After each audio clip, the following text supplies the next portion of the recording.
여러분 왜 교회에 나오십니까?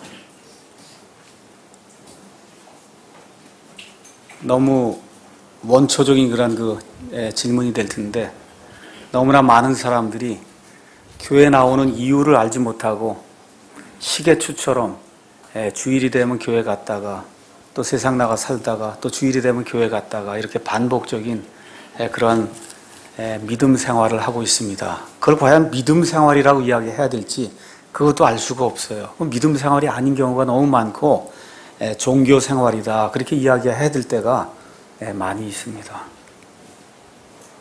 여러분과 저는 예수님을 믿고 구원받으려고 교회에 오시는 거 맞습니까? 맞으세요? 교회 왜 다니냐 물으면 예수님을 믿고 구원받으려고 다닙니다. 아유, 그런 유치한 대답이 어디 있냐. 유치해도 이게 빠지면 그럼 교회 헛다니는 거예요. 이 안에 무슨 프로그램이 많고 좋은 사람이 많고 사귈 일이 있고 뭐 여러 가지 뭐가 다 있다 해도 교회 다니면서 예수님을 알지 못하고 교회 다니면서 예수님이 누구신지를 알지 못하고 평생 교회 다녔는데 하나님 앞에 갔더니 내가 너를 알지 못한다 이렇게 되면 그것처럼 불행한 일이 없어요. 그래서 교회 다니는 가장 큰 이유 구원받으려고 다니는 겁니다.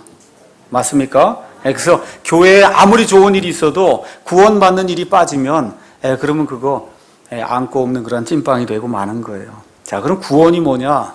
구원 이야기 하는데 구원은 위기에 몰린 상태에서 위기에 몰린 그런 상황에서 또 내게 위기를 가져다주는 어떤 존재나 어떤 그런 일에서 벗어나서 구출받는 걸 우리가 구원이라고 얘기해요.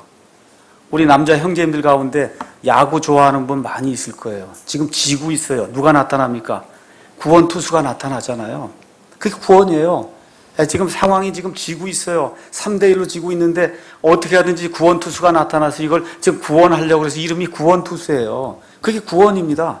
위기와 내게 닥쳐있는 그런 악한 상황과 그렇죠? 내게 어려움을 가져다 주는 이런 사람들에게서 벗어나는 게 그게 구원이에요.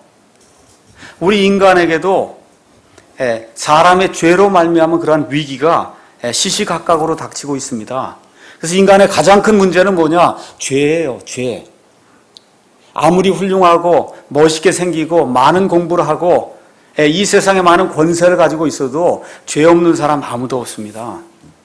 그 죄 있는 사람이 또 아기를 낳고 또 아기를 낳고 아기를 낳으면 그 피를 통해서 그 사람의 죄성이 계속해서 전달되기 때문에 첫사람 아담으로부터 지금 이 시간에 이르기까지 또 예수님 재림할 때까지 이 땅에 사는 모든 사람에게는 이 피를 통해서 아담의 죄성이 물려져 내려오기 때문에 사람이 다 죽을 수밖에 없는 이러한 고질적인 문제, 고질적인 그와 같은 그 위기 상황 속에서 저와 여러분이 매일같이 사는 겁니다. 지지난주에는 우리 김옥림 자매님, 우리 남편께서 이제 별세하셨는데 또 엊그제는 우리 장경순 자매님 또 어머니께서 별세하셨어요. 사람에게 이 일이 늘 생기는 겁니다. 왜 그래요? 죄 때문에 생기는 거예요. 사람이 죽을 수밖에 없는 그런 일들이 우리 가운데 시시각각으로 생기고 이런 위험 속에서 구출을 받는 게 그게 구원이다. 성경이 그렇게 이야기하는 겁니다. 그래서 이 하나님의 말씀은 여러 가지 원수가 우리에게 많은데 그 원수 중에 가장 큰 원수, 마지막으로 멸망받을 가장 큰 원수가 사망이다. 그렇게 이야기하는 겁니다. 그래서 왜 우리가 구원받아야 되느냐? 이 우리의 가장 큰 원수, 이 마귀가 가져온 이와 같은 그 사망에서 우리가 구원받기 위해서 예수님을 믿는 거예요. 그래서 히브리서 2장 14절에서 15절은 마귀가 이 사망이라고 하는 걸 가지고 지금까지 지난 한 6,000년 동안 남녀노소 빈부귀천 할 거 없이 너무나 많은 사람들 사망이라고 하는 이 무기 하나를 가지고 사람을 두렵게 해서 그래서 자기와 함께 지옥불 속으로 들어가도록 그렇게 만들었다고 성경이 우리에게 이야기를 하는 겁니다. 그래서 이 사망을 해결하려면 그러면 근본적으로 죄 문제를 해결해야 된다. 그렇게 이야기하는 거예요. 그래서 이 죄 문제를 해결하기 위해서 저와 여러분이 예수님을 믿는 겁니다. 그래서 이 예수님만을 통해서 저와 여러분이 구원을 받을 수 있는 거예요. 제가 말씀드렸듯이 구원에는 삼중적인 그런 요소가 있습니다. 로마서 8장 28절에서 30절 그 말씀을 요약을 하면 하나님께서 어떤 사람을 미리 아시고 그 미리 하신 사람을 선택하시고 예정하시고 하나님의 아들의 형상이 되도록 하나님께서 정해놓으시고 그 정해놓으신 그 사람 하나님이 불러주시고 하나님이 부르신 그 사람을 의롭다고 칭의로 인정해 주시고 그 사람을 하나님께서 계속해서 거룩하게 만드는 그런 성화 과정을 통해서 맨 마지막에 하나님의 아들의 형상과 똑같은 모습으로 영화롭게 만들어 주시겠다고 하는 하나님의 구원 계획이 그 안에 들어 있습니다. 그래서 우리가 구원이라고 이야기할 때는 세 가지 요소가 그 안에 들어 있어요. 첫째는 과거의 구원이 있습니다. 이거는 죄의 형벌로부터 구원받는 거예요. 죄의 형벌은 지옥 불 속에 들어가야 되는 건데 예수님을 저와 여러분의 구원자로 영접하는 그 순간에 죄의 형벌에서 저와 여러분이 완전히 해방을 받아서 다시는 지옥 불속을 걱정하지 않아도 된 이와 같은 상태가 되는 것, 이걸 우리가 구원이라고 이야기합니다. 다시 말씀드리면 천국에 수백억 개의 자리가 있어요. 구원받은 사람들이 앉아서 쉴 수 있는 그런 자리가 있는데 저와 여러분이 예수님을 믿는 그 순간에 저와 여러분을 위해서 한 자리가 천국에 마련이 되는 겁니다. 이렇게 해서 저와 여러분이 마귀의 자녀에서 마귀의 왕국에 속해 있던 그런 상태에서 신분이 변화가 돼서 하나님의 아들, 딸이 돼서 하나님의 왕국의 자녀가 되는 이와 같은 일을 성경이 구원이라고 이야기하는 겁니다. 이게 구원의 첫째 요소예요. 그래서 이 구원의 첫째 요소는 우리의 신분하고 상관이 있는 거예요. 또 현재의 구원이 있어요. 이렇게 구원받은 사람이 우리가 이 육체를 입고 있기 때문에 죄가 계속해서 와서 우리에게 파워를 가지고 유혹을 하기 때문에 이 죄의 파워, 죄의 권능으로부터 구원받는 이와 같은 것이 우리 삶 속에서 구원받은 이후에 이루어지게 되는데 이 세상 삶을 사는 동안에 마귀와 세상과 나 자신과 죄와 적극적으로 싸워나가면서 예수 그리스도의 형상을 닮아가는 그런 과정, 그걸 우리가 성화라고 이야기하는 겁니다. 그래서 이 성화는 우리가 앞으로 하나님 앞에 가서 받게 될 보상하고 상관이 있어요. 그래서 성화의 과정을 잘 이루면서 하나님을 위해서 많은 일들을 행하게 될 때 하나님께서 우리의 행위대로 보상해 주실 것을 성경이 우리에게 이야기하고 있습니다. 마지막으로 이 구원에는 미래적인 그런 요소가 있습니다. 그것은 뭐냐 하면 죄라는 것 존재, 죄가 아예 없는 그런 상태, 그래서 죄의 존재로부터 완전히 구원받아서 죄를 알지 못하는 그런 상태가 되는 것. 다시 말씀드려서 더 이상 죄를 지을 수 없는 그와 같은 몸이 되는 그와 같은 구원을 성경이 영화라고 이야기합니다. 그래서 저와 여러분의 몸이 호련히 변화가 돼서 예수님과 동일한 그와 같은 몸이 될 때 다시는 죄를 지을 수도 없고 죄라고 하는 것 존재 자체를 알 수도 없는 그와 같은 상태에 이르는 것, 이것도 성경이 구원이라고 이야기합니다. 그래서 부활과 휴거를 통해서 우리 몸이 호련히 변화가 되면서 그래서 예수님 안에서 하나님의 아들, 딸이면서 그 안에서 지위를 갖게 되는, 그래서 옛날에 신분이 변했어요. 근데 이제는 지위가 이제 변화가 되면서 그래서 하나님과 더불어 하나님의 본성에 참여하는 자가 실질적으로 내 안에서 이루어지는 그것을 또 구원이라고 성경이 이야기하고 있습니다. 그래서 우리 구원받은 사람, 구원받았습니까? 얘기할 때 예, 아멘, 예수님의 피로 구원받았습니다 그 얘기하는 거 1번이 해결됐다 그 얘기예요. 세 가지 중에 1번이 해결된 겁니다. 맞습니까? 그 다음에 저와 여러분이 1번 해결한 이후에 어떤 삶을 살아야 돼요? 2번의 삶을 사는 거예요. 어떻게 해요? 죄와 세상과 마귀와, 그렇죠? 이 세상에 있는 온갖 더러운 것들을 이기면서 성령님의 힘으로 성화가 되는 그와 같은 구원의 과정을 우리가 살고 있는 겁니다. 구원의 최종적인 단계의 3번은 예수 그리스도의 형상으로 완전히 바뀌는 겁니다. 하나님의 본성에 참여하는 거예요. 근데 이 하나님의 본성에 참여하기 위해서는 이 살과 피로는 그게 불가능하다는 겁니다. 그래서 여기 지금 나와 있는 것처럼 고린도전서 15장 50절에 형제들아 내가 이제 이것을 말하노니 살과 피는 하나님의 왕국을 상속받을 수 없으며 또한 썩는 것은 썩지 않는 것을 상속받지 못하느니라. 저와 여러분이 죽으면 이게 썩어 없어져서 완전히 흙이 되고 마는데 이런 것으로는 하나님의 왕국을 상속받을 수 없기 때문에 하나님께서 하나님과 함께 살 수 있도록, 하나님과 살 수 있는 그런 환경에 맞도록 우리 몸을 부활시켜 주셔서 영화로운 몸으로 만들어주는 그 과정이 세 번째 과정이라고 성경이 우리에게 이야기를 하는 겁니다. 그래서 오늘은 제가 문자를 다 보내드렸듯이 고린도전서 15장을 몇 번 읽고 오라고 제가 말씀드렸습니다. 다 숙제하셨어요? 예, 대답이 조금 작은 것 같은데 다 숙제하셨어요?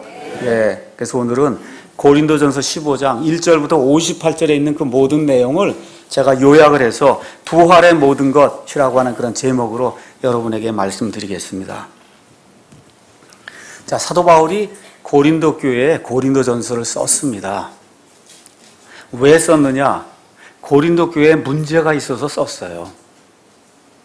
에베소 교회나 빌립보 교회나 이런 데는 특별한 문제가 없는데 다만 격려하고 위로하고 그 다음에 위안을 주기 위해서 하나님의 말씀 이걸 기록을 한 거고, 이 고린도 교회는 쓰고 싶어서 쓴 것이 아니라 고린도 교회 안에 너무 문제가 많은데 그 문제를 해결하려면 너희가 이렇게 해야 된다.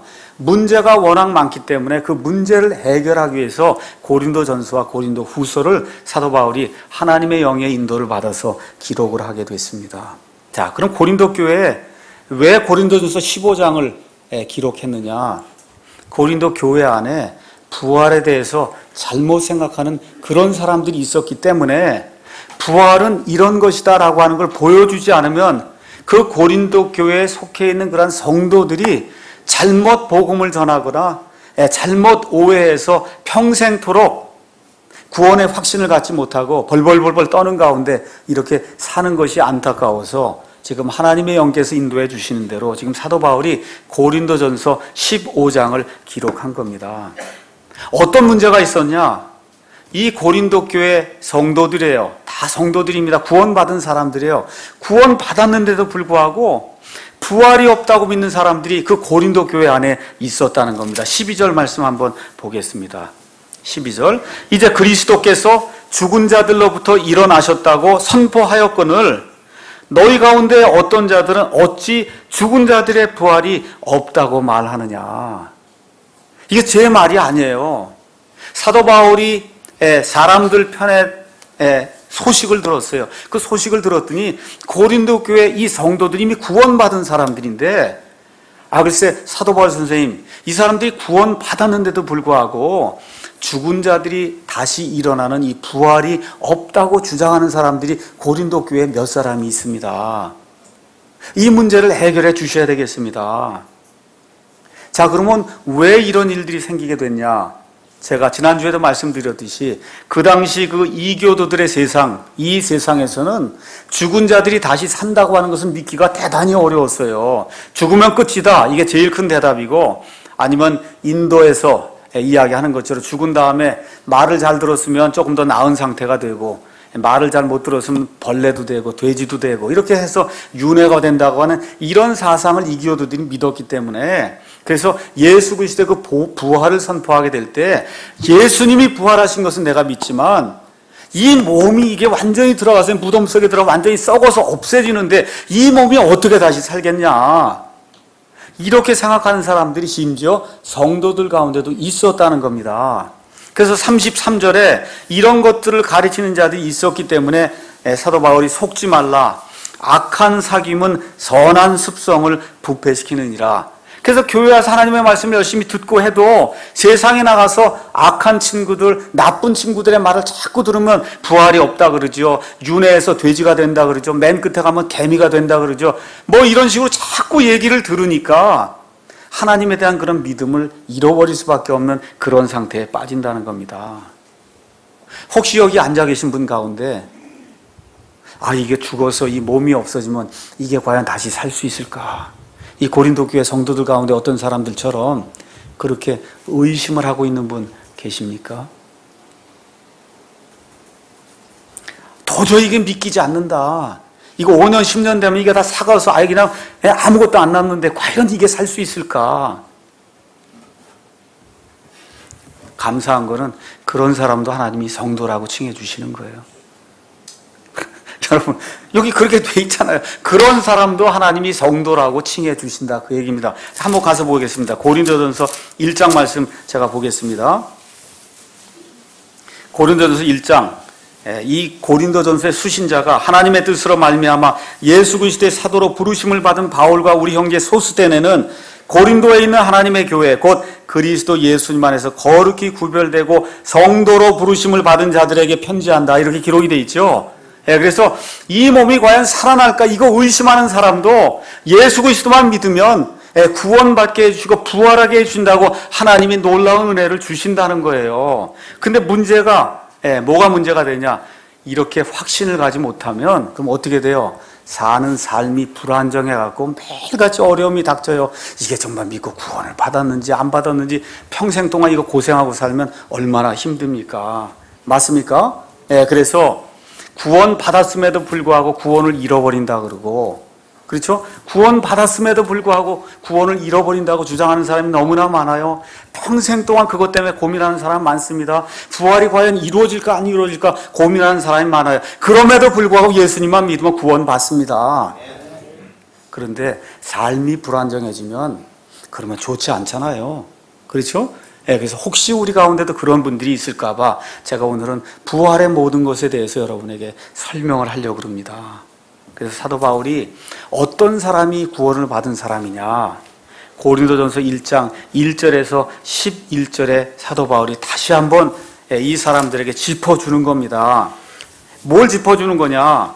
복음의 요소가 있는데 이 복음의 요소대로 너희가 그대로 믿었으면 너희가 분명히 구원받은 사람이다. 그러면 복음의 요소가 뭐냐? 성경 기록대로 우리 주 예수님께서 이 땅에 사람의 몸을 입고 오시고 우리의 죄들로 인하여 성경 기록대로 죽었다가 묻혔다가 성경 기록대로 사흘 만에 부활하셨다. 이 내용을 여러분이 믿으면 그러면 구원받는 거라고 이 사도 바울이 이야기를 하는 겁니다. 그래서 로마서 10장 9절에서 10절 가서 보니까 주 예수님을 입으로 시인하고 하나님께서 그 주 예수님을 죽은 자들로부터 일으켜 세우신 것을 너희가 마음으로 믿으면 그러면 구원을 받으리니, 사람이 입으로 시인하여 구원을 받고 마음으로 시인하여 구원에 이른다고 지금 성경 말씀이 우리에게 이야기를 하는 겁니다. 그래서 저와 여러분이 예수님께서 죽었다가 묻혔다가 성경 기록대로 저와 여러분을 위해서 부활하셨다는 이 사실을 마음속으로 믿으면 구원받는 거예요.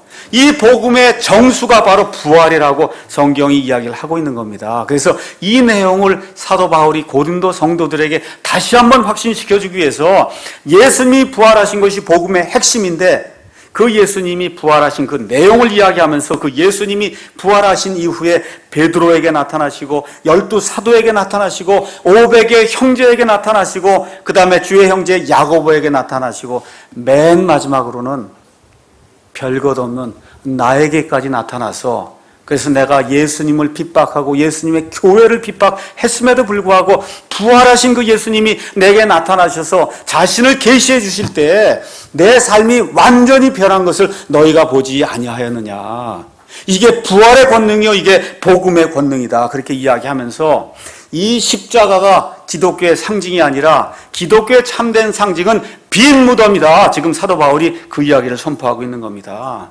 이 빈 무덤이 사도 바울의 마음속에 들어가게 될 때 그의 전 삶이 바뀌면서 지금까지 알고 있던 모든 것을 다 똥으로 여기고 예수 그리스도를 아는 그 지식이 너무나 뛰어나기 때문에 그래서 예수님께 모든 소망을 두고 평생을 주님 위해 사는 그와 같은 사람이 돼서 내가 지금의 내가 된 것은 내 힘으로 된 것이 아니라 부활의 그 소망을 보여주신 하나님의 은혜로 전적으로 된 것이다 라고 하는 그런 고백의 말씀이 여기 1절부터 11절에 나와 있는 겁니다. 여러분, 이 복음으로 구원받으셨어요? 다른 복음은 안 되는 거예요. 이 복음으로 구원받으셔야 돼요. 이 복음으로 구원받으셔야 되는 겁니다. 성경 기록대로 예수님께서 나의 죄로 인해서 이 땅에 사람의 몸을 입고 오시고 십자가에서 피를 흘리시고 죽으시고 묻히셨다가 성경 기록대로 사흘 만에 다시 살아나신 것, 여러분 이걸 마음속에 확실히 믿으셔야 돼요. 맞습니까? 이러면 저와 여러분 구원받은 겁니다. 그러면서 사도 바울이 12절에서 19절에 부활의 의미가 무엇이냐 지금 우리에게 이야기해주고 있습니다. 그래서 여기 내용은 뭐냐? 사람이 불멸의 혼이 아니라면 예수님이 부활하실 수 없다는 거예요. 여러분, 개나 돼지 같은 거 이거 다 잡아먹기도 하고 먹기도 하는 이건 부활이 없는 존재예요. 천사도 부활이 없는 존재예요. 식물도 부활이 없어요. 오직 하나님의 형상을 받은 사람만 부활할 수 있는 겁니다. 그러면 왜 예수님이 부활하셨냐? 예수님은 100% 하나님이시요 동시에 100% 사람이세요. 우리 예수님이 이 땅에 오셨을 때 기적이 찬 거 여러분 믿으십니까? 사람이기 때문에 100% 사람이기 때문에 기적이 차고 다녔어요. 요만할 때는. 맞아요? 예, 맞습니까? 예, 우리 예수님께서 사람들의 그 슬픔을 보시고 우셨어요. 왜 그래요? 사람이기 때문에. 100% 사람이기 때문에. 우리 예수님께서 구원받는 것과 같은 사람들이 자기에게 올 때 예수님께서 기뻐하셨어요. 100% 사람이시기 때문에. 그래서 그분의 제자들이 그분을 만지기도 하시고 그분의 품에 눕기도 하시고 예수님과 함께 식사도 하시고. 왜 그래요? 100% 사람이기 때문에 그래요. 100% 사람이신 그분이 죽었다가 묻혔다가 부활하셨다, 그 얘기입니다. 그 얘기는 무슨 얘기야? 사람은 부활할 수 있다는 겁니다. 그걸 예수님이 보여주신 거예요. 사람은 불멸의 혼이기 때문에 100% 사람이셨던 우리 예수님께서 죽었다가 묻혔다가 부활하신 것을 통해서 사람은 불멸의 혼이기 때문에 영원토록 부활해서 산다고 하는 그런 사실을 우리 예수님이 증명해서 보여주셨다는 것이 이 12절에서 19절에 나와 있는 겁니다. 그래서 예수님의 부활이 없다 그러면 우리가 복음을 선포하는 것이 헛일이요, 예수님 때문에 우리가 구원받습니다 하고 예수님을 선포하는 이 믿음이 헛것이요, 우리가 밖에 나가서 예수님이 부활했다고 증언하는 그 증언이 거짓이기 때문에 우리가 하나님께 대한 거짓 증인이 되는 것이요, 여전히 우리가 죄 가운데 있고 예수님을 믿어 여전히 죄 가운데 있다. 이건 무슨 얘기예요? 멸망받는 존재다, 그 얘기입니다. 또 예수님 안에서 죽어있는 자들로 천국에 간 게 아니라 지금 지옥에 있는 거다. 그 내용이 14절, 15절, 17절, 19절이 나오면서 19절에서 사도 바울이 한마디로 무엇라고 요약을 하느냐? 만일 우리가 이 세상 삶을 사는 동안에만 그리스도 안에서 소망을 갖는다면 모든 사람들 중에 우리가 가장 비참한 자니라.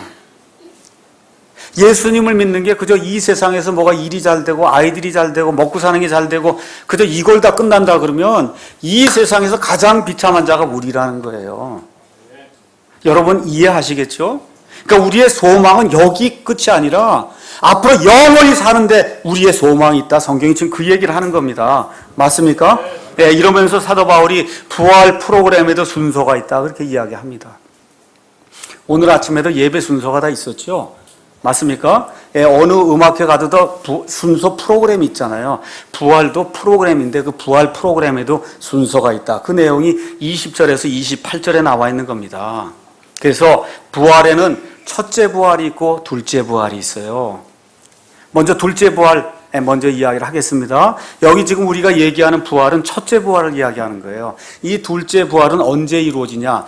예수님 밖에서 죽은 불신자들이 천년왕국이 끝난 이후에 이 하나님의 크고 흰 왕좌 앞에 서서 부활해서 다 서요. 지옥이 이들을 내놓고 바다가 이들을 내놓고 그래서 이들이 다시 몸이 다시 부활해서 그래서 영원히 지옥불 속에서 살 수 있는 그런 몸으로 변화가 돼서 그래서 둘째 사망이 들어가는 그와 같은 일이 계시록 20장에 나와 있습니다. 계시록 20장 6절부터 13절 15절에 그 내용이 나와 있어요. 이게 둘째 부활에서 둘째 사망에 빠지는 거예요. 그래서 저와 여러분이 예수님 안에 있으면 이 둘째 부활과 둘째 사망과는 전혀 상관이 없는 사람이 된 겁니다. 그래서 저와 여러분은 어디와 상관이 있느냐? 첫째 부활과 상관이 있는 그런 사람이 됐는데 이 첫째 부활은 언제 시작이 된 거냐 하면 예수님께서 십자가에서 죽으셨다가 묻히셨다 부활한 그 순간부터 첫째 부활이 이루어져서 어디까지 가는 거냐 하면 천년왕국이 시작이 되기 바로 전까지 전체 기간 동안에 이루어지는 그 일이 첫째 부활이다. 그렇게 이야기를 하는 거예요. 그래서 23절 가서 보니까 각 사람이 자기 차례대로 부활한다, 그렇게 이야기했습니다. 여기 나온 차례는 뭐냐 하면 여러분이 열병식 같은 경우를 가서 보시면 대통령 앞에서 군인들이 쭉 지나가면서 열병식을 할 때 맨 앞에 뭐 군악대가 가고 그 다음에 또 누가 가고 다 순서대로 가지 않습니까? 지금 그 얘기를 하는 거예요. 그러니까 이 첫째 부활이 있는데 첫째 부활에 맨 앞에 가시는 분이 누구냐? 그게 예수님이라는 거예요. 그래서 이 예수님이 부활의 첫 열매가 되셨다. 그 얘기는 뭐예요? 앞으로 내가 부활했으니까 나에 대한 그런 믿음을 가지고 있는 그런 사람들이 수억의 사람들이 내 뒤를 따라서 부활하는 그런 일이 생긴다고 예수님이 말씀해 주시는 겁니다. 그래서 부활의 첫 열매로 우리 예수님께서 일어나시고 부활이 있다고 하는 걸 증명하시기 위해서 마태복음에 가서 보니까 예수님이 부활할 때 구약시대의 죽은 자들 가운데 몇 사람이 동시에 무덤이 터지면서 일어나서 사람이 부활한다는 것을 가능하다는 그런 사실을 보여준 그런 내용이 성경에 기록이 되어 있습니다. 그래서 우리 예수님이 부활의 첫 열매요. 그 다음에 가서 보니까 뭐라고 되어 있냐. 그 다음은 그리스도께서 오실 때 그분께 속한 자들이다. 우리 예수님께서 이 땅에 자기의 신부를 데리러 오시는 그런 일이 발생하면서 공중에 나팔 소리가 날 때 예수님 안에서 죽은 자들과 예수님 안에서 살아남아 있는 자들이 부활하고 휴거가 돼서 예수님의 신부가 돼서 공중으로 빨려 올라가는 그런 일이 생기는데 그게 둘째다. 그게 부활의 수확이다. 그렇게 이야기하고, 그래서 이렇게 되면서 7년 환란기가 시작이 되고 7년 환란기 끝이 나게 돼서 천년왕국이 시작이 될 때 구약시대의 성도들이 부활해야 되고 환란기에서 죽었던 그와 같은 순교했던 그런 성도들이 부활하면서 부활의 이삭 죽기가 끝나면서 첫째 부활이 마감이 된다고 성경이 이야기를 하는 겁니다. 이렇게 해서 하나님이 원하시는 부활 프로그램이 첫째 부활, 그 다음에 둘째 부활이 돼서 성경의 모든 부활 프로그램이 마감이 되는 거다. 이 내용을 지금 사도 바울이 이야기를 해주고 있습니다. 자, 이 끝난 다음에 29절에서 34절에는 부활이 없다면 어떤 일이 생기느냐, 그 얘기를 지금 우리에게 이야기를 하고 있습니다. 29절, 그렇지 아니하여 부활이 없어서 만일 죽은 자들이 결코 일어나지 아니한다면 죽은 자들을 대체하여 침례를 받는 자들이 무엇을 하겠느냐. 32절, 내가 사람들의 방식대로 에베소에서 짐승들과 싸웠을진데 만일 죽은 자들이 일어나지 아니한다면 그것이 내게 무슨 유익을 주겠느냐. 차라리 내일 우리가 죽을 터이니 우리가 먹고 마시자. 이게 무슨 이야기냐 하면 몰몬교에서는 이걸 지금 잘못 이해해서 죽은 자들을 대체해서 대신해서 주는 침례를 줘요. 몰몬교에서는. 그래서 몰몬교는 족보를 굉장히 중요하게 생각해요. 그래서 고조 할아버지든 뭐 증조 할아버지든지 그 이름과 출생과 이런 것만 알면은 아들이나 딸이 가서 대신 침례를 받으면 그 사람이 구원을 받는다는 거예요. 그 근거가 여기 있는 이 내용이라는 거, 29절에 그 성경 말씀을 가지고 이걸 인용해서 족보를 찾느라고 혈안이 되어 있습니다. 이 몰몬교 다니는 사람들은. 여러분, 누가 대신해서 침례 받으면 구원받는 게 가능합니까? 불가능하잖아요. 그렇죠? 여기 얘기는 그런 얘기하는 게 아니에요. 지금 이 로마 시대에 예수님의 말씀을 지키다가 믿음을 지키다가 죽어간 그런 성도들의 뒤를 이어서 또 성도들이 나타나서 그들을 대체해가면서 하나님의 말씀을 전하고 하는 그런 일이 있었다고 지금 성경이 이야기하는 겁니다. 근데 부활이 없으면 이 성도들을 대체해가면서 계속해서 믿음을 향해서 싸우는 그 싸움이 도대체 무슨 필요가 있냐. 사도 바울이 그렇게 얘기하는 거예요. 내가 에베소라고 하는 그런 도시에서 그래서 이 짐승들하고 싸우면서 이 아레나에서 잡혀 들어가서 짐승들하고 싸우면서까지 예수 그리스도의 복음을 전했는데 부활이 없으면 이게 도대체 무슨 소용이 있느냐. 사도 바울이 지금 그 얘기를 하는 겁니다. 그러니까 차라리 뭐라고 얘기하는 거예요? 차라리 먹고 마시고 놀다가 나중에 죽으면 끝이지 뭐 그런 일을 할 필요가 있냐. 사도 바울이 지금 그런 이야기를 하는 겁니다. 이 이야기를 하면서 악한 사귐을 피해야 된다. 악한 사귐을 피해야 된다고 지금 33절에 이야기하는 거예요. 옆에 있는 친구들이 와서 부활이 없다 그러고 예수 그리스도가 어떻게 살아났냐 그러고 이런 거 자꾸 이야기하는 친구를 옆에 두면은 그러면 여러분이 가지고 있는 믿음이 파괴가 된다는 겁니다. 그러면서 34절에 뭐라고 이야기하느냐. 의에 대하여 깨어있고 죄를 짓지 마라. 어떤 자들에게 하나님에 대한 지식이 없으므로 내가 너희를 부끄럽게 하려고 이것을 말하노라. 이게 왜 그래요? 고린도 교회 성도들 가운데 의에 대해 깨있지 못하는 그런 사람이 있었고 죄를 짓는 자들이 있었고 하나님에 대한 지식이 없는 자들이 많이 있었고 부활이 뭔지도 모르는 그런 자들이 많이 있다 보니까 세상에 여러 가지 풍조가 들어와서 그 교회를 휘두르게 되면 거기에 왔다 갔다 하는 그런 일들이 있었다는 겁니다. 그래서 악한 습성, 그렇죠? 악한 사귐은 선한 습성을 부패시키니까 악한 자들이 교회에 들어와서 문제를 일으키지 못하도록 너희가 주의를 해야 된다. 사도 바울이 그렇게 이야기를 하는 겁니다. 자, 이게 끝난 다음에 35절에서 50절에는 그러면 우리가 어떤 몸으로 부활하는가, 여기에 대해서 지금 사도 바울이 이야기를 해주고 있습니다. 여러분 가운데 부활하신 사람 있어요? 있어요? 네, 없죠. 그러니까 아무도 몰라요. 다시 한번 제가 말씀드릴게요. 부활하면 제 몸이 어떻게 될지 저도 모릅니다. 여기 혹시 아시는 분 계세요? 부활하면 내 몸이 이렇게 될 줄로 믿습니다. 아시는 분 있어요? 없어요. 사도 바울이 여기선 원리만 지금 설명을 해주는 거예요. 뭐 지옥에 갔다 왔다 그러고 천국에 갔다 왔다 다 거짓말이거든요. 그러니까 신경 쓸 필요가 없어요. 그래서 성경이 부활하면 몸이 어떻게 됐다 정확하게 100% 이야기하지 않으니까, 그렇죠? 하나님이 우리에게 어떠한 몸을 주시는가 그 원리만 이해를 하면 그러면 되는 거예요. 성경 이상 뛰어넘으면 안 되는 거 아닙니까? 맞습니까? 그래서 지금 사도 바울도 그 얘기를 하는 거예요. 아무도 어떤 몸이 될지 100% 확신하는 사람 아무도 없다. 죽어본 사람이 없으니까.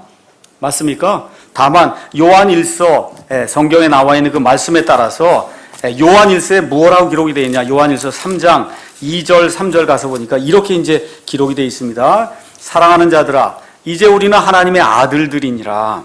우리가 앞으로 어떻게 될지는 아직 나타나지 아니하였을 때 그분께서 나타나시면, 예수님 공중 강림하시면 우리가 그분과 같게 될 줄 아노니 이는 우리가 그분을 그분께서 계신 그대로 볼 것이기 때문이다.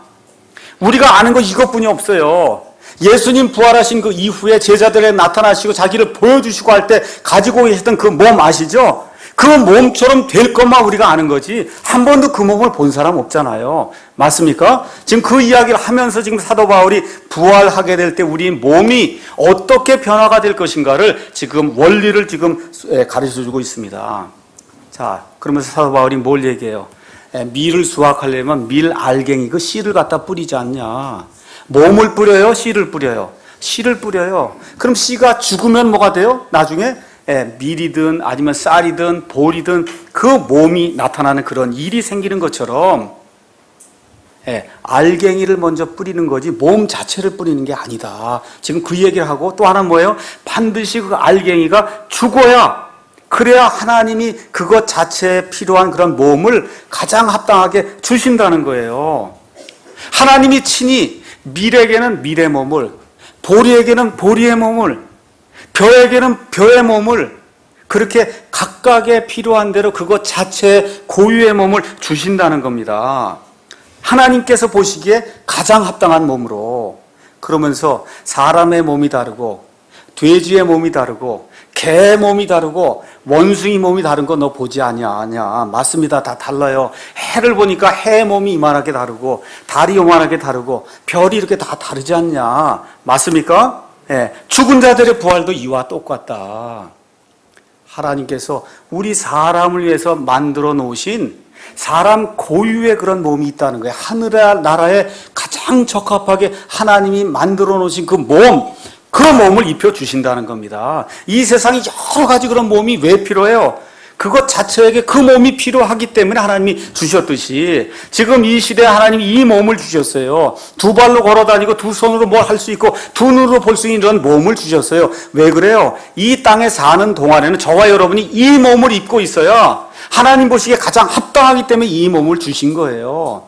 그래서 나중에 하나님의 왕국에 들어가게 될 때는 그 왕국이라는 환경에 가장 합당한 그런 몸을 하나님이 우리에게 주실 것이다. 이 믿음을 가져라, 그렇게 이야기하면서 이 몸은 썩는 것 가운데 뿌려지고 썩지 않는 것 가운데 일으켜진다는 거예요.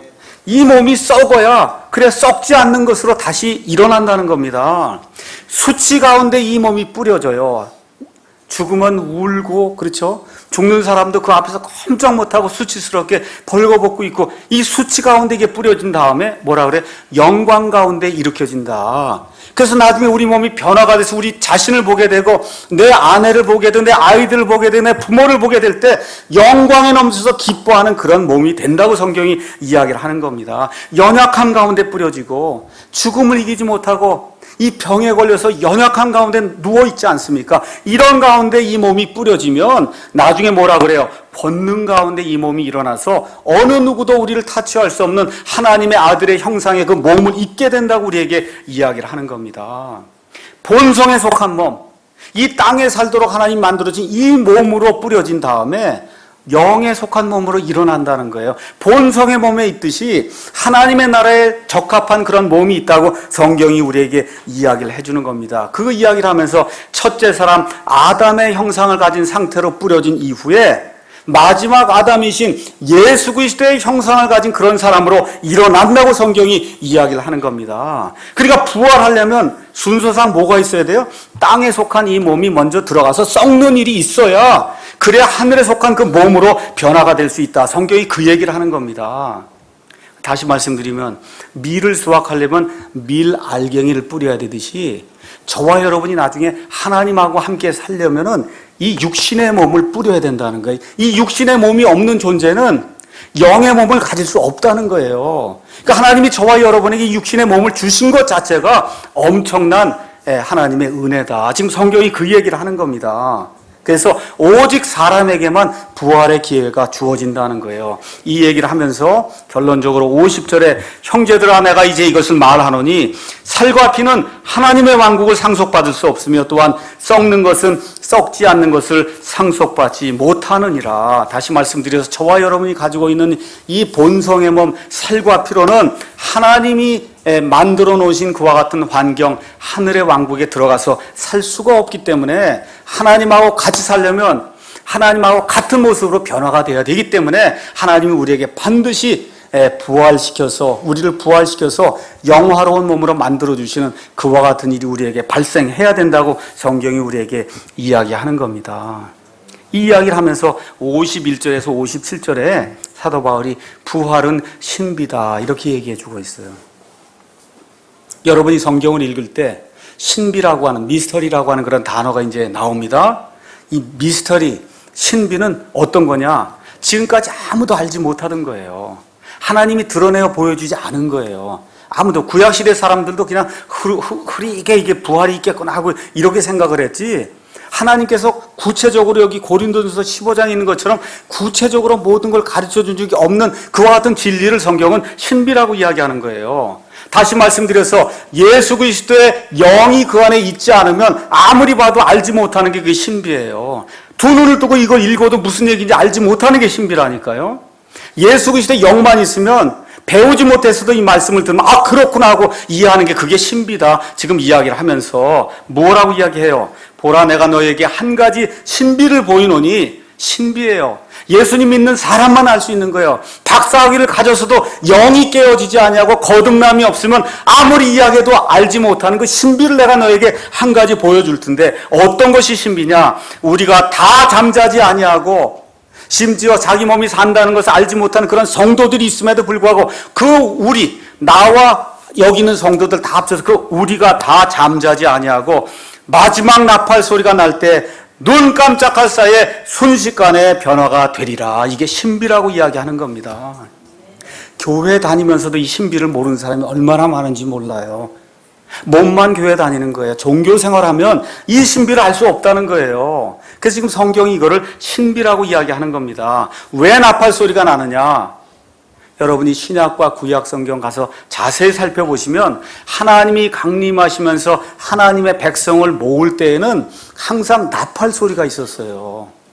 또 이 로마 사람들을 이 로마 제국에서 살 때 황제가 자기에게로 사람을 부를 때는 반드시 클래시컴이라고 하는 그와 같은 나팔을 불었어요. 그러니까 여기 있는 것처럼 고린도 교회 성도들에게 나팔 소리가 울린다. 아 그러면 황제가 우리를 부르는 거구나.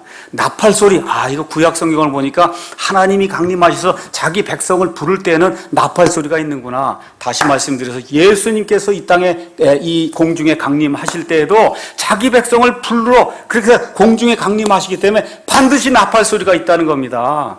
주께서 호령과 천사장의 음성과 하나님의 나팔 소리와 함께 친히 하늘로부터 내려오시리니 예수 그리스도 안에 죽은 자들이 먼저 일어나고 그 뒤에 살아서 남아있는 우리가 그들과 함께 공중으로 채어 올라가 공중에서 주를 만나리라. 믿습니까? 이 일이 반드시 있겠다고 성경이 이야기를 하는 겁니다. 그래서 이 나팔 소리와 함께 우리 몸이 눈 깜짝할 사이에 눈 한번 깜짝해 보세요. 눈 깜짝할 사이에 이 눈 깜짝할 사이에 여기에 해당하는 그리스 말이 지금식으로 번역하면 원자라는 뜻이에요. 원자. 분자, 원자 아시죠? 그 원자가 얼마나 작은 거 아시죠? 시간이 그렇게 짧은 시간에 우리 몸이 홀연히 변화가 된다는 거예요. 이게 신비다. 이게 신비기 때문에 아는 사람만 아는 거예요. 믿습니까, 여러분? 아는 사람만 아는 거야. 믿는 사람만 아는 거지. 이 세상에 돈이 그렇게 많고 지식이 그렇게 많고 권세가 많아도 이걸 모르는 사람이 엄청 많기 때문에 이거를 하나님이 신비라고 우리에게 이야기해 주는 겁니다. 그래서 첫째 나팔이 어디에서 나팔 소리가 들렸냐 하면 여러분 출애굽기 19장에 가서 보시면 하나님께서 시내산에 강림하셔서 하나님께서 율법을 수여하실 때 첫째 나팔 소리가 울려서 성경에서 이때 율법이 수여가 되면서 율법이 하는 일이 뭐예요? 정죄의 직무를 하는 거예요. 사람을 죽이는 일을 하는 그런 일을 하는데 이제 마지막 나팔 소리가 울리면서 율법에 정죄하는 그런 직무, 율법에 사람을 죽이려고 하는 그런 직무가 완전히 끝나는 그런 일이 예수님께서 공중 강림하실 때 마지막 나팔 소리가 날 때 그 일이 이루어진다고 성경이 이야기를 하는 겁니다. 그래서 여기 가서 보니까 56절에 사망에 쏘는 것은 죄요. 사망이 우리를 가져와서 쏘는 침이 있는데 그게 죄라는 겁니다. 근데 죄의 힘은 율법이니라 라고 해서 모든 것이 이 율법 때문에 사람에게 이와 같은 정죄의 직무, 사망의 직무가 생겼는데 마지막 나팔 소리가 날 때는 첫째 나팔 소리가 나면서 정죄의 직무, 사망의 직무가 사람에게 임했던 것처럼 마지막 나팔 소리가 날 때는 하나님께서 완전히 율법의 모든 것을 다 이루시면서 그러면서 이 죄의 힘을 약화시켜서 더 이상 우리가 죄의 종이 되지 않도록 하는 그와 같은 일이 생기는데 그것이 신비다. 성경이 우리에게 그렇게 이야기해 주는 겁니다. 그래서 우리가 변화가 돼서 예수님과 같은 몸을 입는 것이 그게 부활이다. 성경이 그렇게 이야기하는 거예요. 여러분, 인도 불교나 힌두교에서 얘기하는 것처럼 자꾸 몸이 바뀌면 여러분 좋겠어요? 한번 개미 됐다가 그 다음에 돼지 됐다가 개 됐다가 나중에 일 더 많이 하면 사람 됐다가 그게 그냥 계속 도는 거예요. 그 이 수레바퀴가. 여러분 그렇게 되는 거 좋아요? 아니면 한번 딱 죽으면 예수님처럼 이렇게 몸이 홀연히 변화가 돼서 하나님의 본성에 참여하는 자를 한 번에 딱 변하는 게 좋아요? 아니면 계속 몸이 변하는 게 좋아요, 여러분? 어떤 게 좋아요? 하나님 그래서 그 좋은 걸 마련해 놓으신 거예요. 몸이 계속 변하고 이런 일은 없습니다. 한 번 죽는 것은 사람에게 정해진 것이요. 이것 뒤에는 심판이 있다. 성경이 그렇게 이야기하는 겁니다.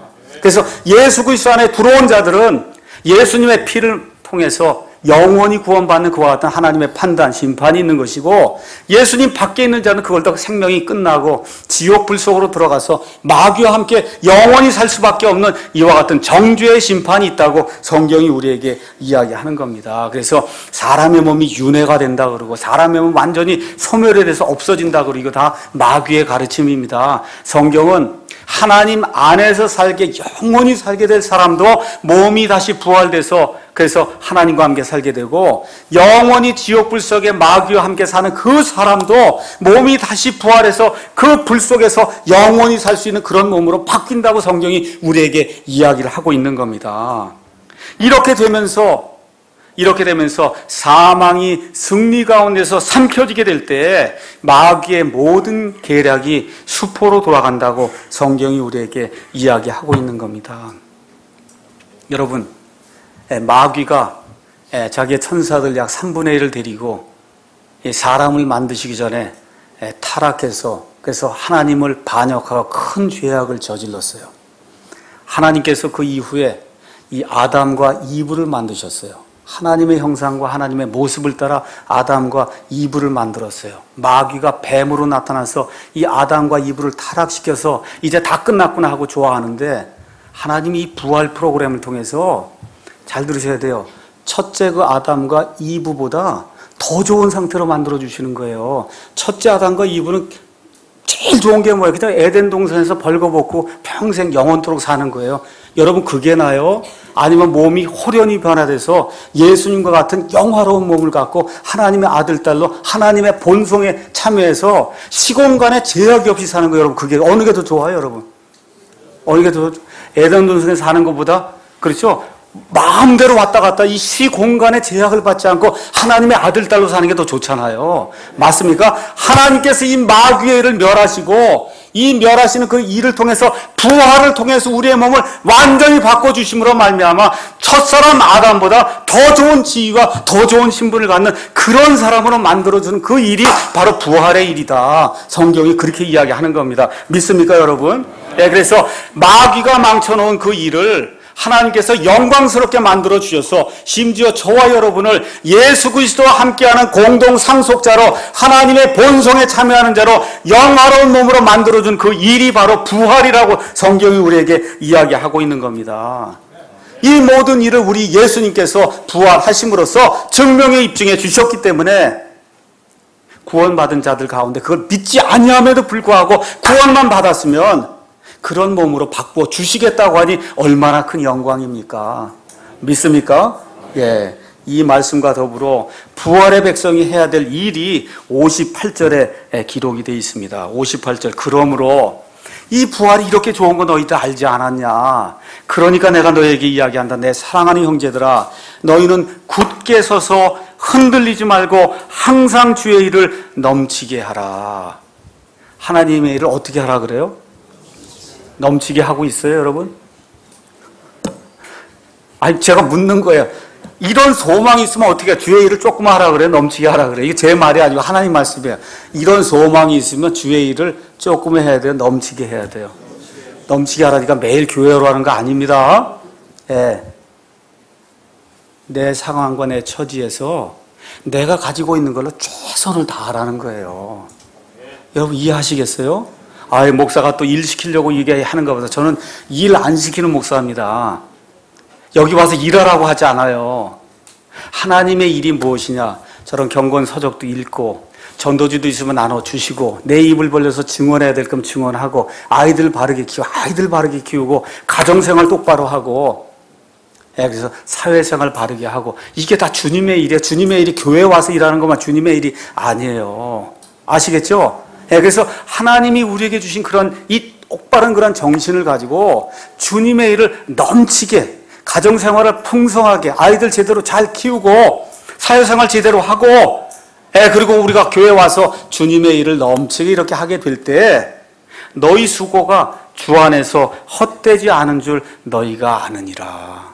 아이들 바르게 키우는 게 가장 큰 주의 일이에요. 가정생활 잘하는 게 제일 큰 주의 일이에요. 남편과 아내가 서로 사랑하며 사는 게 그게 가장 중요한 주의 일입니다.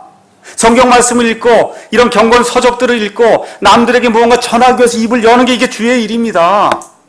여기 와서 김치 담그고 뭐 안 해도 괜찮으니까 여러분 이런 일들 하나님이 원하시는 일들을 어떻게 하라고요? 넘치게 하라는 거예요. 여러분이 구원의 소망이 있고 부활의 소망이 있으니 이를 넘치게 하라고 이야기하는 겁니다. 결론의 말씀을 드리겠습니다. 이 부활 좋으세요, 여러분? 굉장히 좋더라고요. 저도 다시 한번 생각해보면 너무 좋아요. 부활 여기에 참여하려면 구원받아야 돼요. 맞습니까? 구원 얘기를 하니까 어떤 분이 목사님 근데 저는 운 적이 없는데요. 이게 어떻게 구원이 이루어질까요? 눈물, 콧물을 저는 흘린 적이 없어요. 근데 어떻게 제가 구원받았을까요? 목사님 저는 찡한 게 없는데요. 어떻게 제가 구원받을 수 있을까요? 여러분 찡한 거, 눈물, 콧물 이런 거 없어도 괜찮아요. 다시 한번 얘기 드립니다. 그게 없어도 괜찮아요. 뭐만 확실하면 돼요. 내가 죄인인데 우리 예수님께서 나를 살리기 위해서 직접 하늘에서 사람의 몸을 입고 오셔서 피를 흘리고 십자가에 모진 고난을 당하시고 죽으시고 묻히시고 부활하셔서 나를 구원할 구원자가 되시고 나의 삶의 주인이 되셔서 예수님만 유일한 구원자지 다른 건 다 죽을 사람입니다. 이 사람을 통해서 구원받지 못하고 하나님께서 직접 사람의 몸을 입고 오신 100% 하나님 100% 사람이신 오직 예수 그리스도를 통해서만 제가 구원을 받기에 오늘 제가 주 예수님을 내 마음속에 영접합니다 하고 예수님을 마음속으로 모셔드리기만 하면 찡한 게 없어도 우는 게 없어도 참는 게 없어도 힘이 없어도 여러분 구원받는 거예요. 여러분 믿으십니까? 그러니까 이 성경에 기록된 거로 믿으면 구원받는 거예요. 이 내용을 기억을 하시면서 하나님이 믿기만 하면 구원시켜주면 구원이 되기만 하면 부활받는 겁니다. 그래서 오늘 이 시간에 다시 한번 내가 예수 그리스도 안에 들어가 있는가 이것만 다시 한번 확신하시고 내 가족이, 내 아이들이 예수님 안에 있는가, 이 내용을 다시 한번 확신하시고, 그리고 그게 아니라 그러면 이 시간이 끝난 이후에 저를 찾아오셔도 좋고, 여기는 집사님들 찾아오셔도 좋고, 구원의 길을 저하고 같이 의논해 주시면 좋겠습니다. 제가 구원받기를 원합니다. 예수님과처럼 영화로운 몸으로 부활되기를 제가 원합니다. 하고 제게 말씀해 주시면 제가 시간을 내서 하나님의 말씀을 펴서 어떻게 구원받는가를 여러분에게 말씀드리겠습니다. 그래서 앞으로 이 구원받고 부활의 소망 가운데, 평강 가운데 여러분 일생을 살아가는 가운데 하나님의 은혜가 충만히 임하기를 우리 주 예수님의 이름으로 축원합니다. 기도하겠습니다.